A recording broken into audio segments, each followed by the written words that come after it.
പരീക്ഷണങ്ങൾ ഏത് നല്ല മനുഷ്യന്മാർക്കും ഉണ്ടാകും. അത് സ്വാഭാവികമാണ്.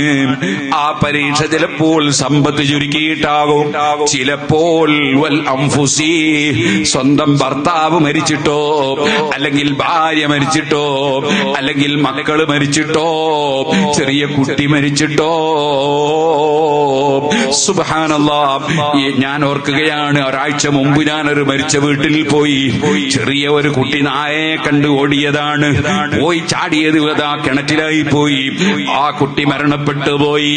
ഇതുപോലെ ഇതിന്റെ പരിസരങ്ങളിലും ചെറുപ്പക്കാരെ ചെറിയ ചില കുട്ടികൾ അപകടത്തിൽ മരിച്ച വാർത്തകൾ അറിഞ്ഞിട്ടുണ്ട്. അല്ലാഹു തആല മാതാപിതാക്കൾക്ക് സ്വർഗം കിട്ടാനുള്ള കാരണമാക്കി കൊടുക്കട്ടെ. ചെറിയ മക്കൾ പ്രായപൂർത്തി എത്തുന്നതിന് മുമ്പ് മരണപ്പെട്ടാൽ, ഓ ഉമ്മമാരെ ടെൻഷൻ അടിക്കരുത്, ഓ കാരണവന്മാരെ ടെൻഷൻ അടിക്കരുത്. അല്ലാഹ് പറഞ്ഞില്ലേ, മാ അസാബ മിൻ മുസീബത്തിൻ ഫിൽ അർളി വലാ ഫീ അൻഫുസികും ഇല്ലാ ഫീ കിതാബിൻ മിൻ ഖബ്ലി അൻ നബ്റാഹാ ഇന്ന ദാലിക അലല്ലാഹി യസീർ. ഇവിടെ എന്ത് നടക്കുന്നുണ്ടെങ്കിലും അല്ലാഹു തീരുമാനിച്ചത് നടപ്പാക്കുകയാണ്. നേരത്തെ രേഖപ്പെടുത്തിയ സംഗതി നടക്കുകയാണ്. അത് നിങ്ങളെ പഠിപ്പിക്കുന്നത് എന്തിനാണ്?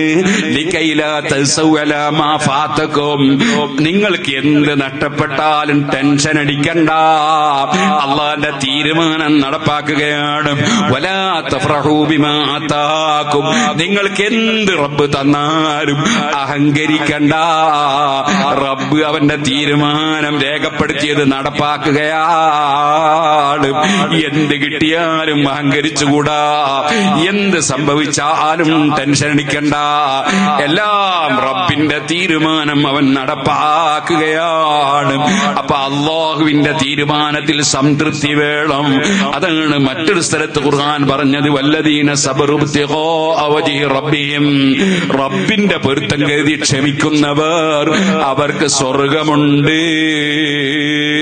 സുബ്ഹാനല്ലാഹ്, ചെറിയ കുട്ടി മരണപ്പെട്ടാൽ, പ്രായപൂർത്തിയെത്തുന്നതിന് മുമ്പുള്ള കുട്ടികൾ മരണപ്പെട്ടാൽ, മരണപ്പെട്ട കുട്ടി ഉമ്മയുടെയും വാപ്പയുടെയും ഒക്കെ കോന്തല പിടിച്ച്, തുണിയുടെ തല പിടിച്ച് സ്വർഗത്തിലേക്ക് വലിച്ചു കൊണ്ടുപോകുമെന്ന് വരെ ഹദീസിൽ നബി സല്ലല്ലാഹു അലൈഹി വസല്ലം പഠിപ്പിച്ചില്ലേ? അപ്പൊ ക്ഷമ എന്ന് പറയുന്നത് നമ്മൾക്ക് എപ്പോഴും ഉണ്ടാകണം. ഇന്നമാ യുവഫസ് സാബിറൂന അജ്റഹും ബിഗൈരി ഹിസാബ്. ക്ഷമിക്കുന്നവർക്കാണ് കണക്കില്ലാത്ത പ്രതിഫലം കൊടുക്കുമെന്ന് റബ്ബ് വാഗ്ദത്തം ചെയ്തത്. അതുകൊണ്ട് നല്ല ക്ഷമ വേണം, എല്ലാ വിഷയത്തിനും ക്ഷമ വേണം.